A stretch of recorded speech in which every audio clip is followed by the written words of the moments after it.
Gracias, muchas gracias. Presentamos al doctor Adolfo León Oliveros Tascón en su programa Magazine por la Paz.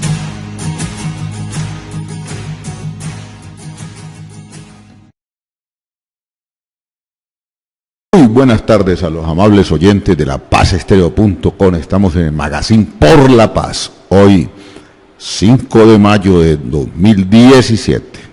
Les habla Adolfo León Oliveros Tascón, su periodista amigo, defensor de los derechos humanos. Nos acompaña el abogado penalista Carlos Gabriel Ortiz Quiñones. Buenas tardes, Carlos Ortiz, ¿cómo está? Muy buenas tardes a toda la audiencia de Magazine por la Paz. Esperamos que tengan una tarde muy amena y puedan escuchar este programa. Bueno, y también el ingeniero Miguel Ortiz, muy buena gente el hombre, pariente aquí de Carlos Ortiz, ¿no? Vamos a hablar varios temas. Yo creo que el principal, de pronto, internacional es la constituyente que ha convocado Maduro, el señor Maduro, que a propósito le han salido muchos cuentos por el tema de las bestialidades que hace y sobre todo la forma como está manejando la inconformidad del pueblo venezolano.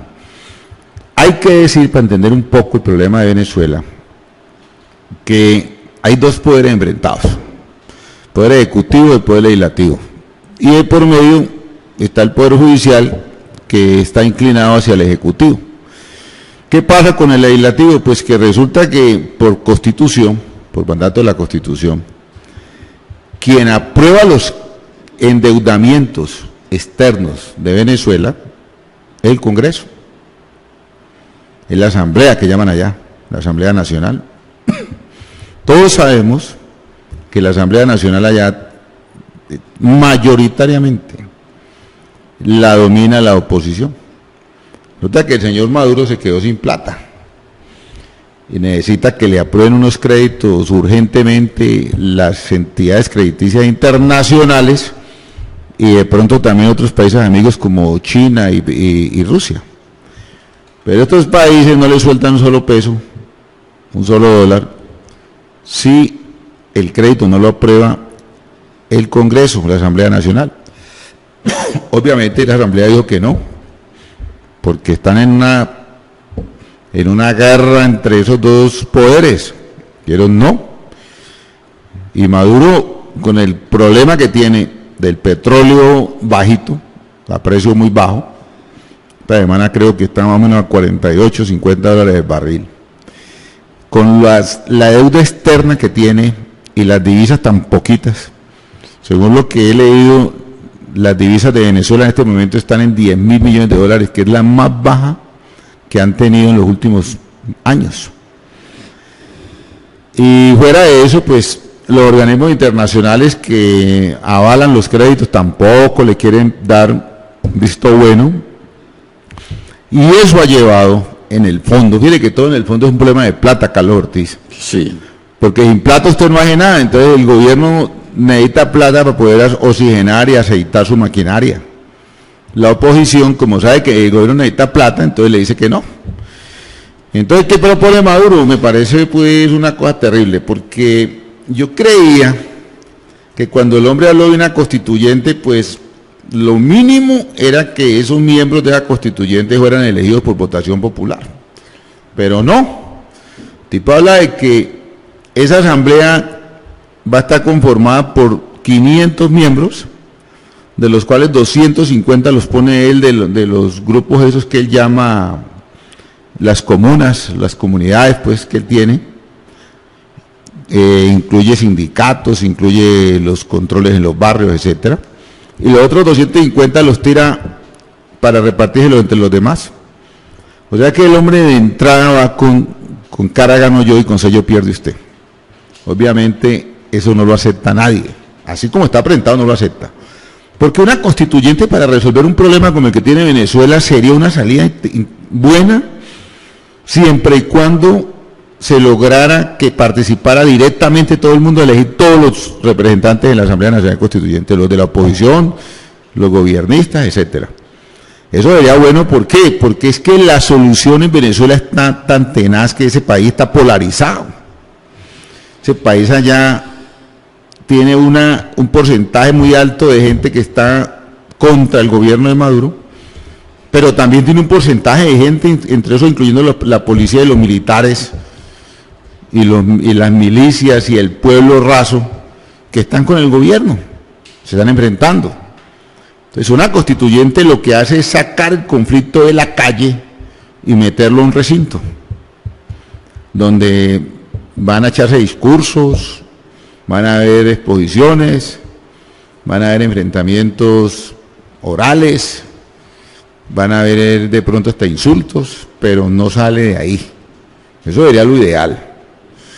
Entonces yo creería que la forma como lo está planteando el señor Nicolás Maduro es un acto irresponsable, es una provocación al mismo pueblo, porque es que el tipo quiere de entrada ganar.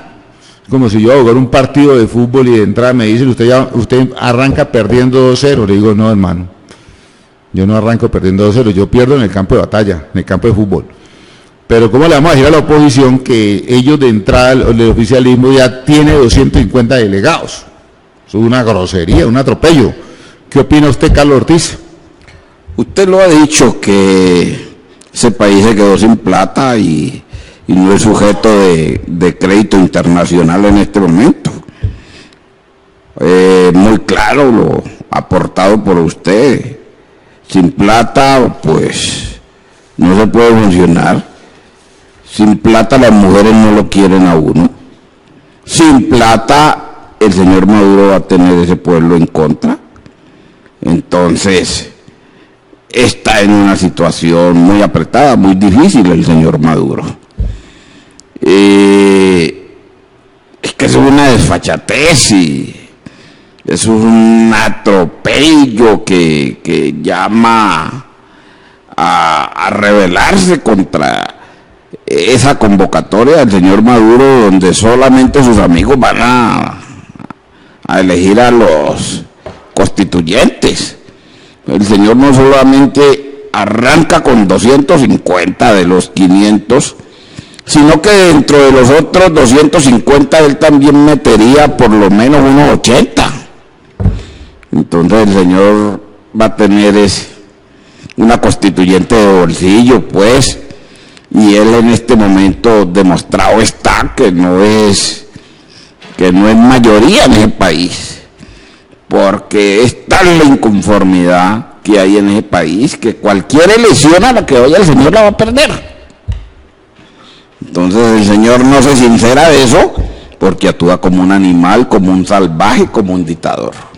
Bueno, Carlos Ortiz, le cuento que hay otro tema que tiene estremecido este país, que no para, pues. Es que no solamente el caso de la niña Yulani, con el tema de ese monstruo de Noguera, el tema de Sarita, que me llena de mucha tristeza, no solamente porque trata de una niña de 3 años que ha sido pues sometida a los peores vejámenes, torturas, violación, muerte, sino porque también tengo una hija que yo le digo Sarita, llama Sara, y para mí siempre ha sido mi Sarita. Entonces todo eso me tiene muy berraco, y yo creo que esa campaña que yo he iniciado hace un tiempo, de pedir pena de muerte para violadores, asesinos, torturadores de niños y niñas, eso hay que frentearlo. Yo donde quiera que vaya voy a decirle a la gente, a mí no me importa que los debates de que el derecho a la vida, que no sé, ese debate sirve cuando estamos hablando de gente normal. Cuando uno habla de un monstruo, al monstruo hay que atacarlo, como decían los griegos, dándole en la cabeza. El monstruo no lo puedes atacar por la cola o por las patas, te mata. Y ese monstruo, o esos monstruos que todo el tiempo están saliendo, es que hoy también hubo un caso de una niña de 5 años también asesinada, violada.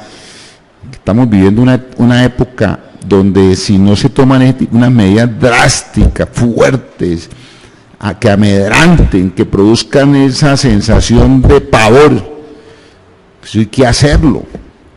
Nosotros no podemos permitir que una sociedad esté contemplando semejantes escenas.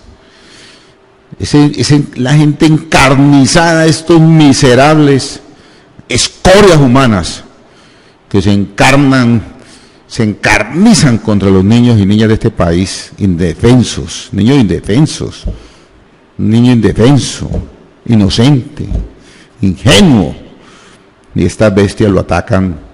Si cuando un perro bravo muerde a un muchacho o a una persona, lo primero que se lo hacen es llevarlo a los centros de zoonosis para que le apliquen una inyección a ese perro y lo saquen de combate. Aquí eso es común, perro con rabia. A nadie le ocurre pues ir a guardar un perro con rabia, ¿no? De una vez lo dan de baja. Estos ciudadanos, a estos tipos que tienen esas mentes perdidas, que son escorias humanas, hay que aplicarles la pena de muerte con todo el rigor y con todo el sufrimiento, si fuera posible que se pudiera, con sufrimiento total, para que aprendieran a apreciar el derecho a la vida y cogieran escarmiento los que sigan de ahí en adelante. Es que no puede ser distinto.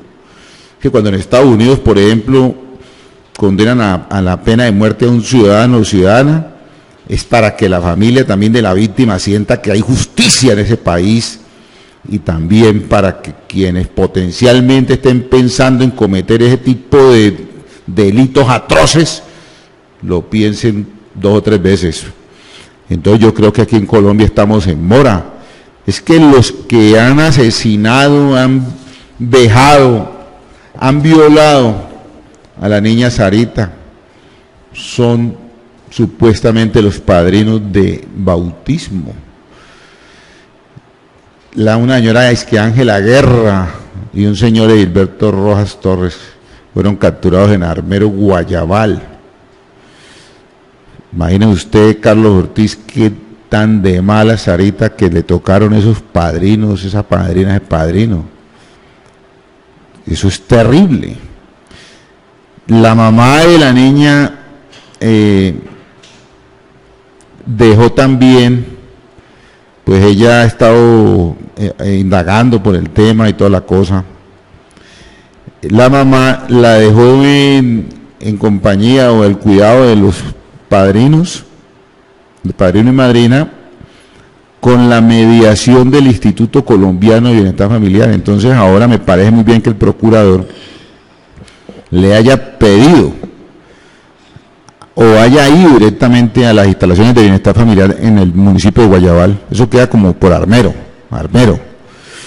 Se llevaron los computadores para determinar el grado de diligencia o de negligencia que tuvieron los funcionarios de bienestar familiar, que entregaron la niña a ese par de monstruos, porque según el dictamen médico realizado en medicina legal, la niña Sarita tenía lesiones antiguas, o sea, anteriores a las que le causaron la muerte, o sea que toda la vida fue víctima. No hay derecho a que esto siga sucediendo en Colombia, que unos tipos, sobre todo una señora que Ángela Guerra, ¿qué señora va a hacer eso? Eso es una fiera, un animal.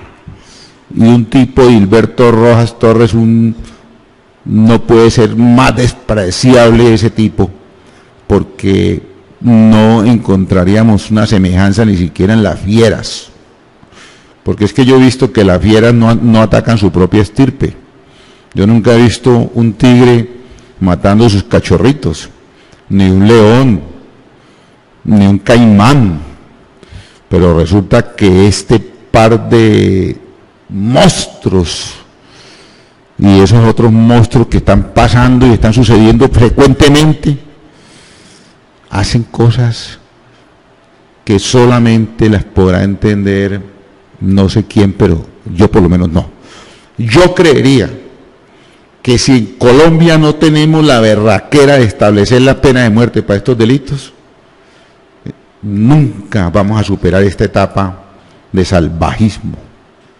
Esto es casi como regresar a la época del canibalismo.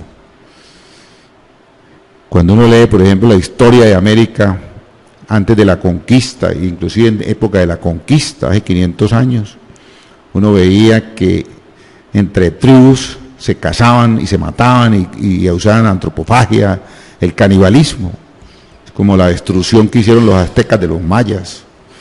Todo ese tipo de horrores que se han producido en la humanidad se están reproduciendo todo el tiempo y parece que eso no tiene un pare. Pues bien, llegó la hora de que los colombianos nos sacudamos de una vez por todas y empecemos a hacer justicia real, antes de que el mismo pueblo la haga con sus propias manos. Porque cuando un Estado no es capaz de garantizar la seguridad de sus niños y niñas, por decir algo, de sus viejos también, o de su gente más indefensa, pues tendrá la comunidad y la sociedad que directamente hacer justicia, como ha pasado. Porque yo te cuento que aquí no vas en instigación al delito, pero yo sí justifico cuando una sociedad, cuando una comunidad lincha a una persona de esas, a un sádico, a un monstruo, cuando una sociedad o un colectivo de ciudadanos linchan a una persona de estas, yo mentalmente no los condeno. Me parece que está bien, porque si el Estado no es capaz de hacer nada, pues que lo haga la sociedad, porque el contrato social, según Rousseau, que se hizo para crear el Estado, es que el pueblo renunció a hacer su propia justicia para que el Estado la hiciera. Y si el Estado no la hace, pues tiene que devolver el mandato al pueblo. Como si a usted le dan un poder, Carlos Ortiz, para que cobre un dinero, un cheque, judicialmente le dan el cheque y usted no hace nada, lo guarda y no ejercita ese mandato, su mandante, o poder dante, como usted le quiera decir, le puede quitarle otra vez el poder y decirle, tráigame mi cheque y yo lo voy a cobrar. Listo. Eso es lo mismo. El pueblo le entregó el mandato al Estado para que le protegiera a sus hijos y los protegiera a ellos y que le hiciera justicia. Y sin embargo, mire que el Estado no hace nada, un Estado que tiene una impunidad del 99%, es un Estado fallido, como dijo Santos. Santos dijo que en el 2010 le había dicho a Chávez que era un Estado fallido, pero alguien dijo que Santos también había recibido un Estado fallido, o sea que estamos en estados fallidos. Y en esos estados fallidos el pueblo tiene que volver a recoger y a pedir que le devuelvan el poder que dio. Pida su mandato, por favor, devuélvanme el poder. Ya que usted no hizo nada, lo hago yo. ¿Cómo la ve Carlos Ortiz Quiñones? A ver, yo por principio,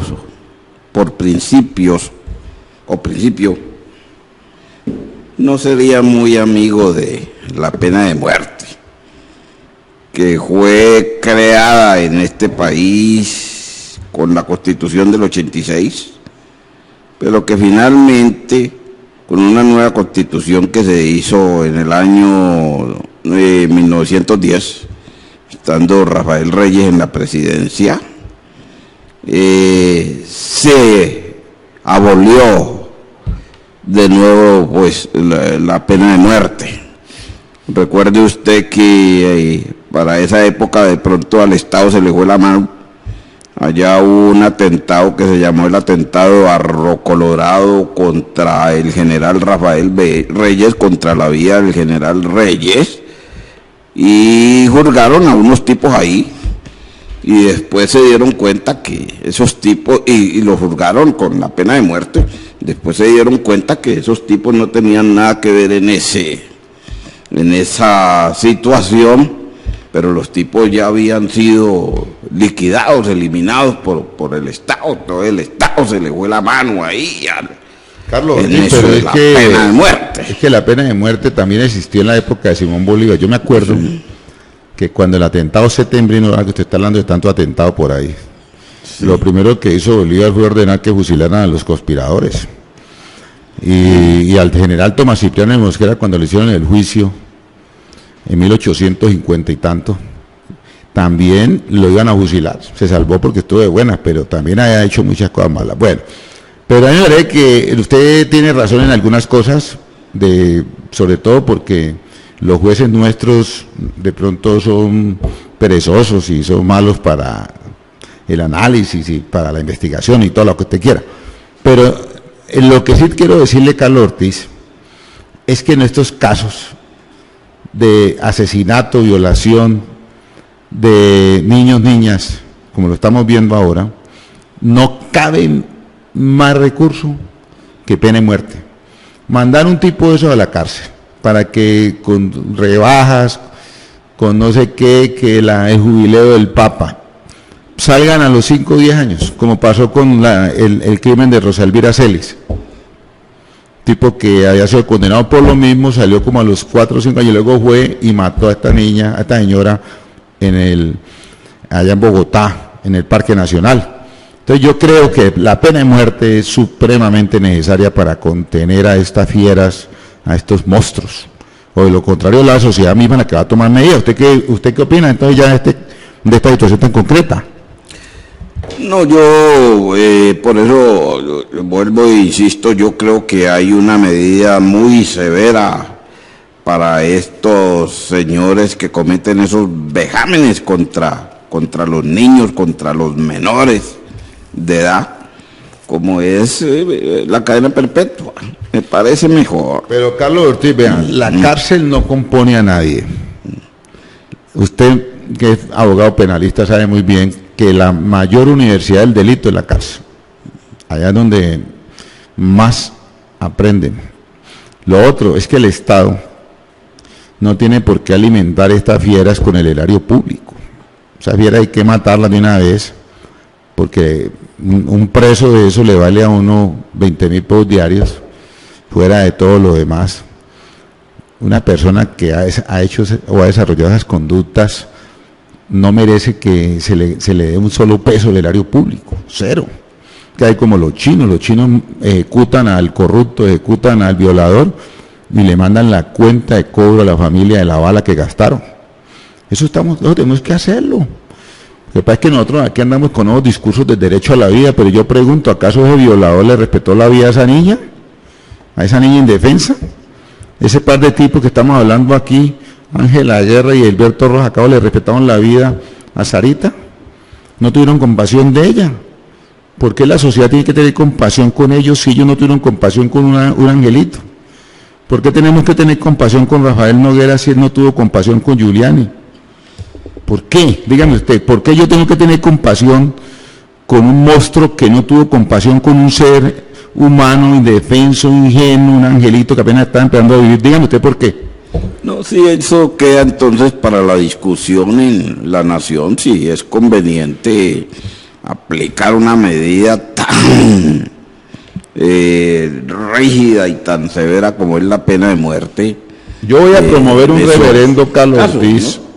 Voy a promover un reverendo y voy a insistir mucho para que en Colombia recojamos firmas, no como ese reverendo que anda pidiendo la señora Vivian Morales, que un reverendo para que los solteros o las parejas del mismo sexo no puedan adoptar o no puedan ser padres de niños o niñas. Mire que esa pareja que se encarnizó contra Sarita era una pareja heterosexual, Ángela Guerra y Edilberto Rojas.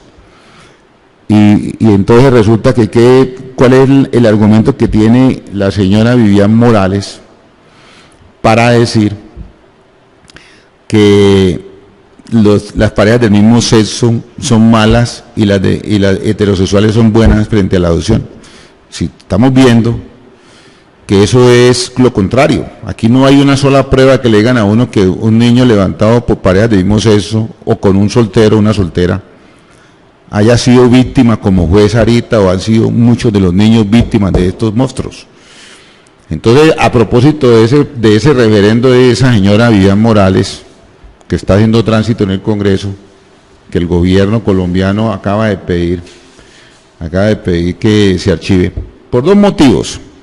Primer motivo, costo, vale 280.000 millones de pesos. Un país que está muriendo de hambre, con cinturones de miseria por todos lados. Gente que me ha dicho a mí que a veces ni tiene para comer antes de acostarse. Hacen dieta obligada. Porque uno hace una dieta porque una nutricionista le dice a uno no coma harina, no coma dulces. Pero que uno haga una dieta porque le tocó, porque no tiene nada. Abre la nevera, agua.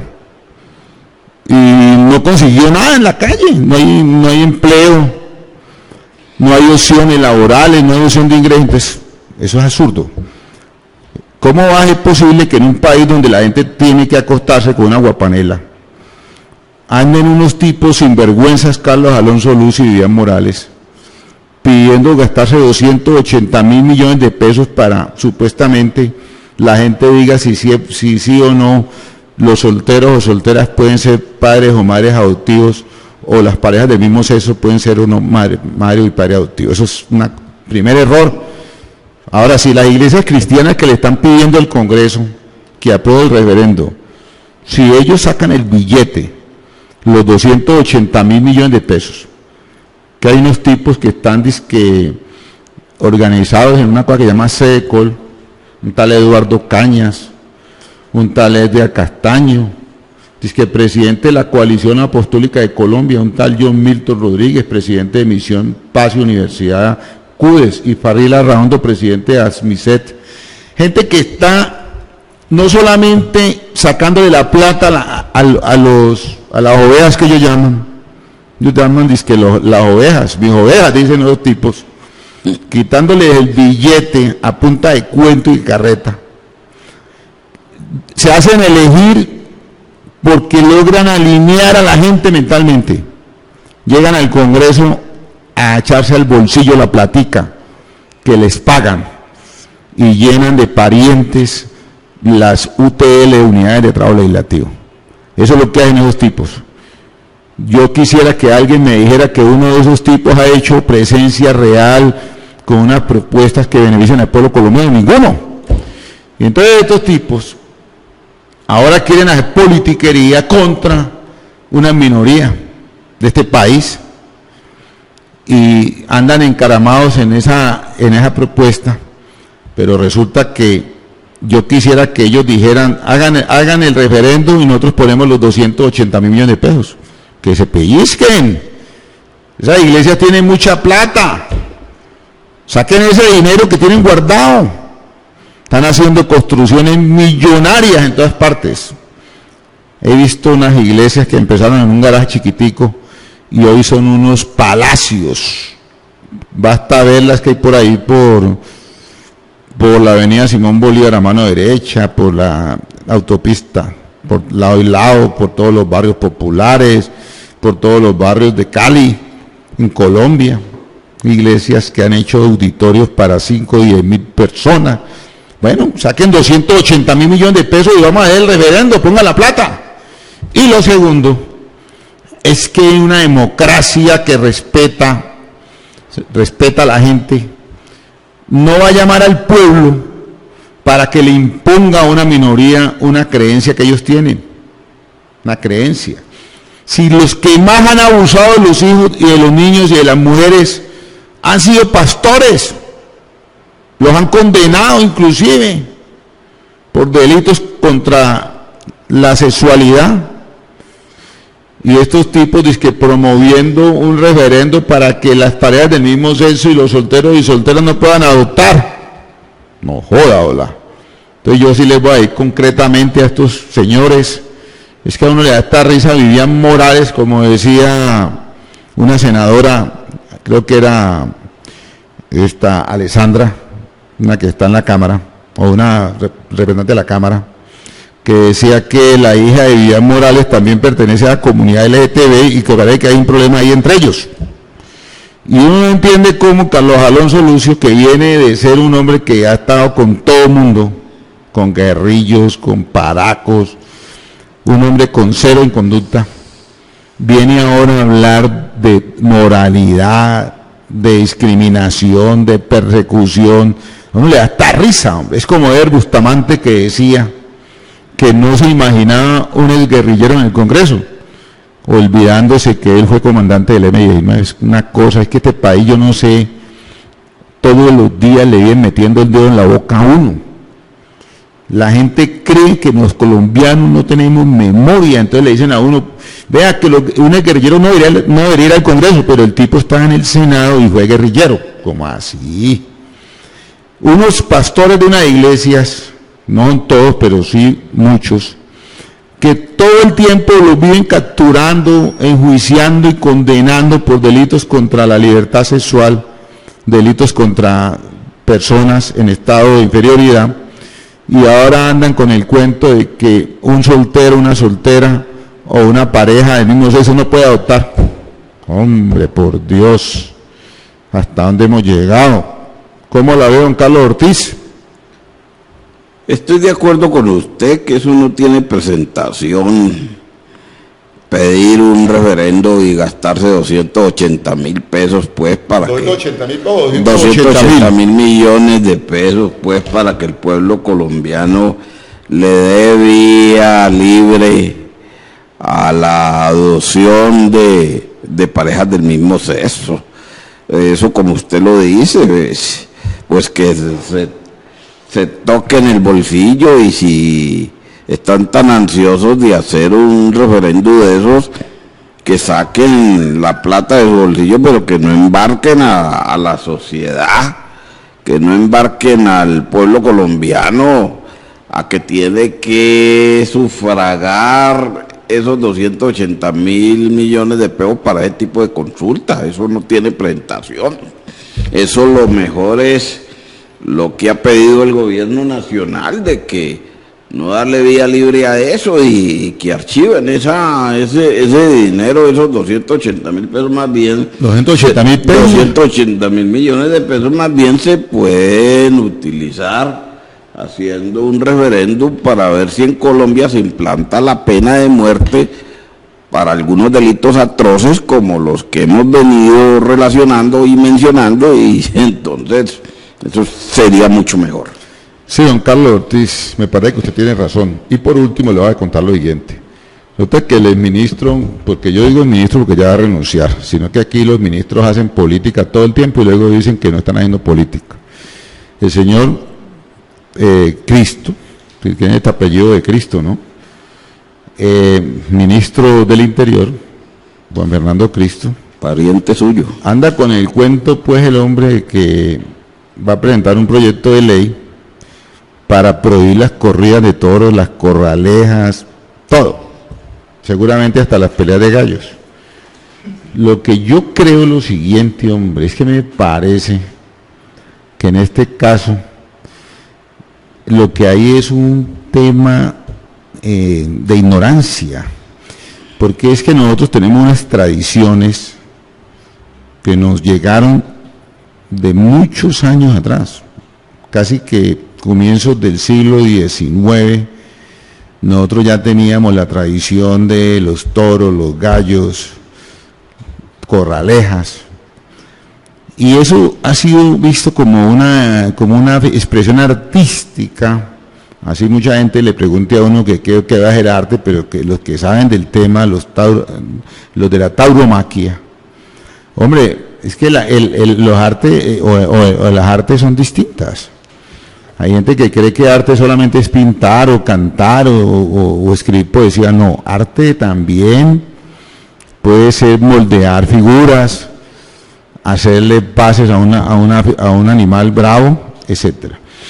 A mí lo que me parece es que, igual que en el tema anterior, unas mayorías que no les gustan los toros ni las peleas de gallos, quieren imponérsela a esas minorías que, pues, tienen derecho a convivir en esta sociedad.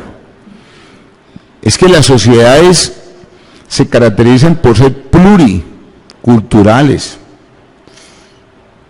Eso es inclusive un principio universal.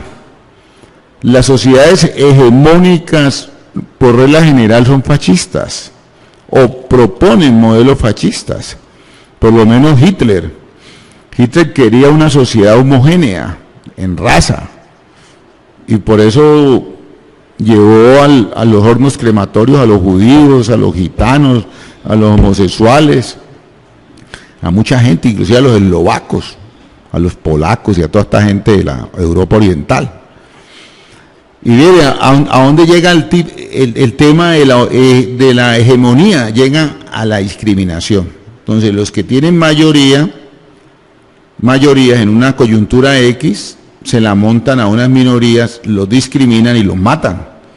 Pasó también en Serbia, en la antigua Yugoslavia, cuando estos tipos serbios les dio por acabar con todos los que no eran ortodoxos. Pasa también en el África, con las tribus. Ha pasado en todo el mundo.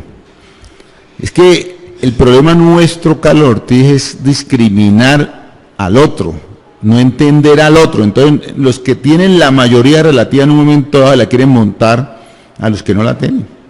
Los que no la tienen. Y eso conduce, obviamente, a la violencia. No nos miramos en el otro, miramos en lo que nosotros creemos. Entonces los animalistas dicen, nosotros creemos esto, pero tienen que oír a la gente de la tauromaquia, tienen que respetar unas tradiciones de tauromaquia y unas expresiones culturales arraigadas en los pueblos. Eso hay que respetarlo.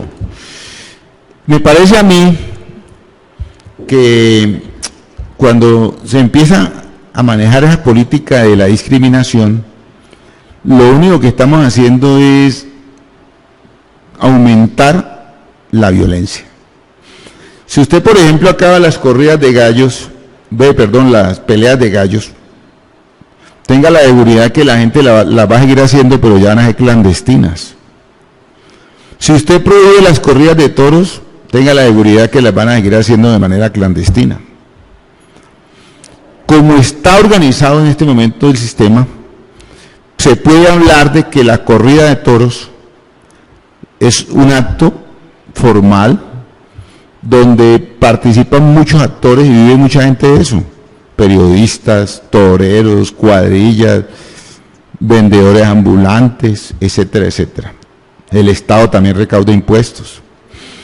Pero si usted convierte en ilegal una actividad legal, empieza a perder los recursos y a llevar a la marginalidad y a la delincuencia a los actores reales, que es lo que nos está pasando con la droga, con el alcohol. Pasó en Estados Unidos en su época.